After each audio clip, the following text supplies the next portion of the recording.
Hello guys, welcome back to my channel. இன்றைக்கி நம்ம என்ன சம்மரி பார்க்க போகிறோம் அப்படின்னா சானட் 129. இதை எழுதினவங்க வில்லியம் ஷேக்ஸ்பியர்.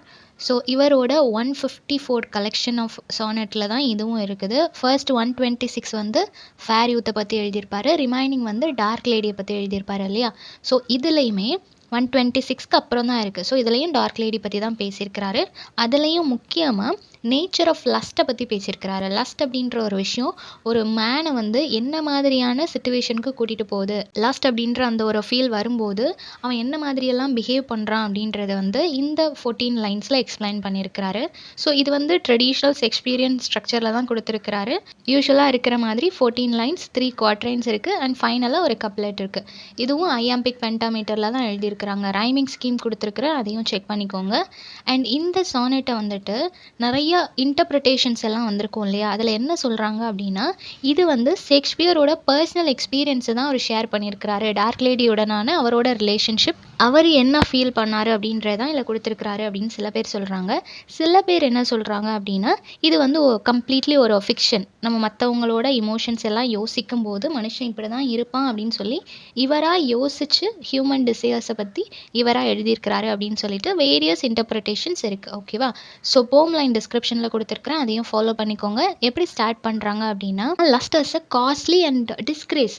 லஸ்ட் அப்படின்றது வந்து அது எந்த அளவுக்கு எக்ஸ்பென்சிவாக இருக்கோ அதே அளவுக்கு அது டிஸ்கிரேஸான ஒரு ஆக்டிவிட்டி அப்படின்றத சொல்கிறாங்க. ஒரு விஷயம் வந்து எக்ஸ்பென்சிவாக காஸ்ட்லியாக இருக்குது அப்படின்னா அது வந்து ப்ளசன்டபுளாக கிரேஸ்ஃபுல்லாக இருக்கணும். பட் லஸ்ட் அப்படின்றது அப்படி இல்லை, அது ஒரு டிஸ்கிரேஸ் இல்லையா. அது வந்து ரொம்ப கிரேஸ்ஃபுல்லான ப்ளசன்டபுளான ஒரு விஷயமா இருந்தால் அது வேறு. பட் இது வந்து கம்ப்ளீட்லி டிஸ்கிரேஸான ஒரு விஷயம். அதை ஒன்ஸ் நம்ம கமிட் பண்ணதுக்கு அப்புறமா நமக்குள்ளே அது வந்து சந்தோஷத்தை தருதா இல்லை நம்ம ஒரு சின்ன கமிட் பண்ணிட்டோமே அப்படின்னு சொல்லி நமக்கு கஷ்டத்தை தருதா அப்படின்றதான் இருக்குது இல்லையா. இந்த ஆக்டிவிட்டி வந்து நமக்கு டிஸ்கிரேஸ்ஃபுல்லான ஒரு ஃபீலிங்கை தான் கொடுக்கும் அப்படின்றத சொல்கிறாங்க. ஸோ மென்டலி அண்ட் இமோஷ்னலி ஒருத்தவங்க வந்து அவங்களோட எனர்ஜி, அவங்களோட ஃபுல் இன்வால்மெண்ட் கொடுத்து ஒரு ஆக்டிவிட்டியில் இருக்கிறாங்க. ஆஃப்டர்வர்ட்ஸ் அது முடியும் போது அதோட ரிசல்ட் வந்து ஷேமாக தான் இருக்குது அப்படின்றத சொல்கிறாங்க. ஸோ நீங்கள் வந்து ஒரு விஷயத்தில் உங்களுக்கு பிடிச்சி ஒரு விஷயத்தில் இன்வால்வ் ஆகுறீங்க, நீங்கள் இமோஷ்னலி மென்டலி அதில் ஃபுல்லாக இன்வால்வ்டாக இருக்கும்போது அதோட ரிசல்ட் வந்து உங்களுக்கு ஹாப்பினஸாக தானே இருக்கணும். அது முடியும் போதும் உங்களுக்கு ஹாப்பினஸ் தான் கிடைக்கணும். பட் இதில் வந்து உங்களுக்கு ஷேம் தான் கிடைக்குது, தெரியாமல் நான் இதை கமிட் பண்ணிட்டேனே அப்படின்ற ஒரு ரிக்ரெட் தான் உங்களுக்கு எண்ட் ஆஃப் தி செஷன் உங்களுக்கு இருக்குது அப்படின்றத சொல்கிறாங்க.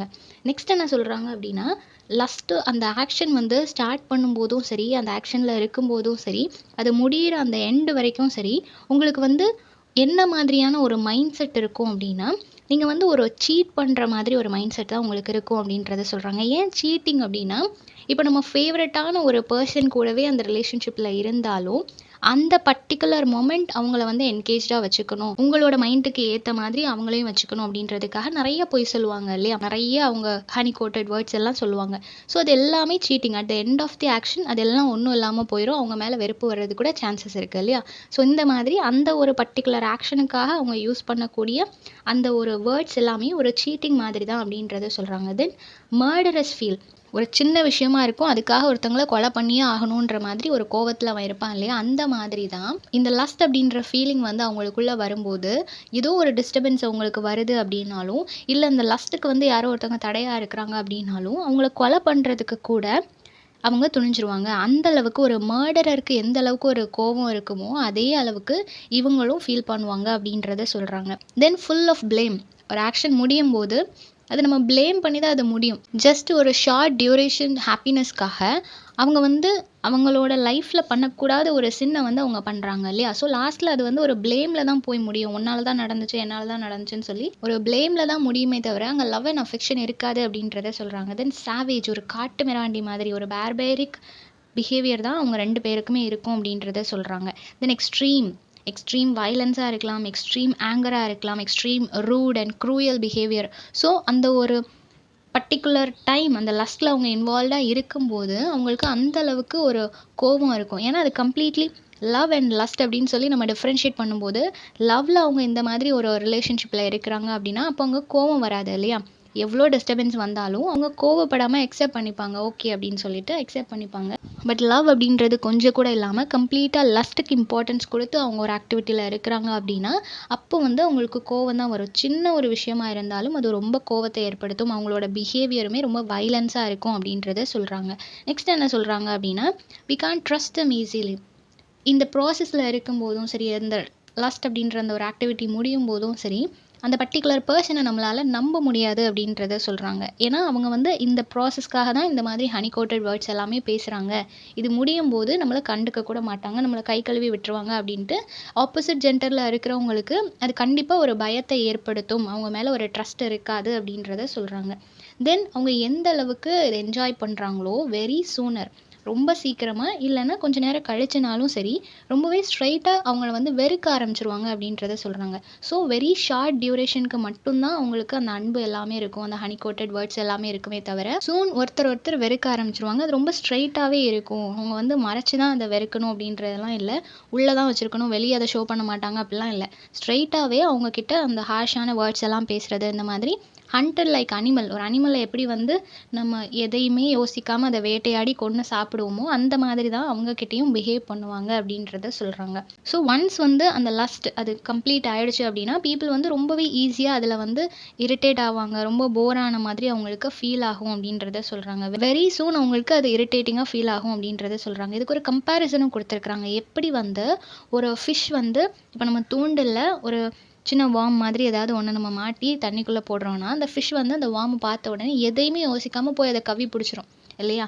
வெளிய எடுத்ததுக்கு அப்புறம் தான் அதுக்கு தெரியும், ஓ! நம்ம மாட்டிக்கிட்டோம் அப்படின்றது. அதே மாதிரி தான் இந்த செக்ஷுவல் ரிலேஷன்ஷிப்ல இருக்கிறவங்க வந்து ஜஸ்ட் அவங்க பிசிக்கல் அட்ராக்ஷனுக்காக, அந்த லஸ்ட்ஃபுல் ஃபீலிங்க்காக அவங்க அந்த ஆக்டிவிட்டில இன்வால்வ் ஆகிர்றாங்க. அதுக்கப்புறமா தான் அந்த ஆக்டிவிட்டி எண்ட் ஆகும்போது தான் அவங்களுக்கு ரியலைஸ் ஆகுது, நம்ம எவ்ளோ ஒரு ஷேம்ஃபுல் அண்ட் ஆல்சோ சின்ஃபுல்லான ஒரு ஆக்டிவிட்டில இருந்திருக்கிறோம் அப்படின்றது உங்களுக்கு லேட்டரா தான் ரியலைஸ் ஆகுது அப்படின்றத சொல்றாங்க. ஸோ இத வந்து ஒரு ஃபிஷ்ஷோட கம்பேர் பண்ணியிருக்கிறாங்க. நெக்ஸ்ட் என்ன சொல்றாங்க அப்படின்னா, இந்த லஸ்ட் அப்படின்றதே ஒரு மேடான ஒரு ஆக்டிவிட்டி. அது நம்மள வந்து மேடான ஒரு பெர்சனா மாத்துது அப்படின்றத சொல்றாங்க. அது எப்போன்னா, அன்டில் நீங்க வந்து அத பர்ஸ்யூட் பண்றது வரைக்கும். ஒரு பொண்ண வந்து உங்களுக்கு புடிச்சிருக்கு அப்படின்னா, அந்த பொண்ண வந்து அக்செப்ட் பண்ண வைக்கிற வரைக்கும் அவங்க வந்து மேடா தான் இருப்பாங்க. தென் அக்செப்ட் பண்ணி அவங்க அந்த ஆக்டிவிட்டில இருக்கும்போதும் அவங்க ஒரு மேட் மாதிரி தான் பிஹேவ் பண்ணுவாங்க. ஆஃப்டர்வர்ட்ஸ் தான் அவங்க ரியலைஸ் பண்ணுவாங்க அப்படின்றத சொல்றாங்க. Had and having.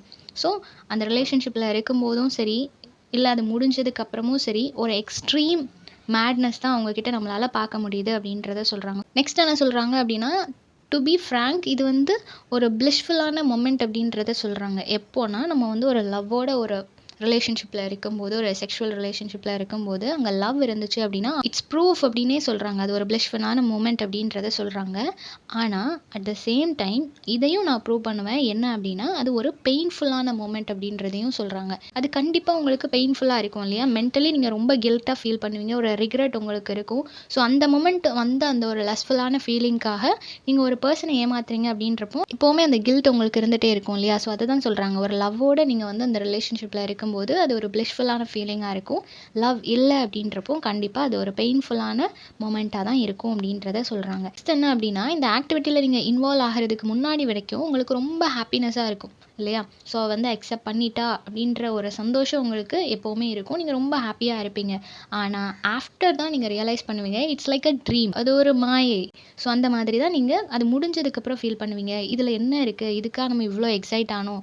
இத பண்ணதுனால இப்ப நமக்கு சின் தான் வந்து சேரும் அப்படின்னு சொல்லிட்டு, அதுக்கப்புறம் நீங்க ஃபீல் பண்ணுவீங்க. அது ஜஸ்ட் ஒரு ட்ரீம், ஒரு இல்யூஷன் அப்படின்றது, அது முடியும்போது தான் உங்களுக்கு ஃபீல் ஆகும் அப்படின்றத சொல்றாங்க. ஸோ லாஸ்ட்டா என்ன சொல்றாரு அப்படின்னா, இந்த வேர்ல்டுல இருக்கிற ஈச் அண்ட் எவ்ரி ஒன் எல்லா பீப்பிள்க்குமே இத பத்தி நல்ல ஒரு அவேர்னஸ் இருக்கும். எல்லாருக்குமே இந்த பிஃபோர் 12 லைன்ஸ்ல நான் சொன்னது எல்லாமே அவங்களுக்கே ஆல்ரெடி தெரிஞ்சிருக்கும். இதுதான் அப்படின்றது தெரிஞ்சிருக்கும். ஆனா இன்னுமே யாருக்கும் அத எப்படி அவாய்ட் பண்ணணுன்றது தெரியல அப்படின்றத சொல்றாங்க. ஒரு லஸ்ட்ஃபுல்லான ஃபீலிங் உங்களுக்குள்ள வருது அப்படின்னா, அத எப்படி அவாய்ட் பண்ணணும்? அவங்க வந்து செக்ஷுவல் ரிலேஷன்ஷிப்ல இல்லாம இருக்கலாம். ஒரு இல்லீகல் ரிலேஷன்ஷிப்ல இல்லாம இருக்கலாம். அஃபேர்ல இல்லாம இருக்கலாம். ஆனா ஒரு பெர்சன பார்க்கும்போது அவங்களுக்குள்ள லஸ்ட்ஃபுல்லான தாட்ஸ் வருது அப்படின்னா, அது யாருக்கும் தெரியாது இல்லையா? அவங்களுக்கு மட்டும் தான் தெரியும். ஸோ உங்களோட அந்த மைண்ட் வந்து சின்ஃபுல்லா யோசிக்குது இல்லையா? அததான் சொல்றாங்க.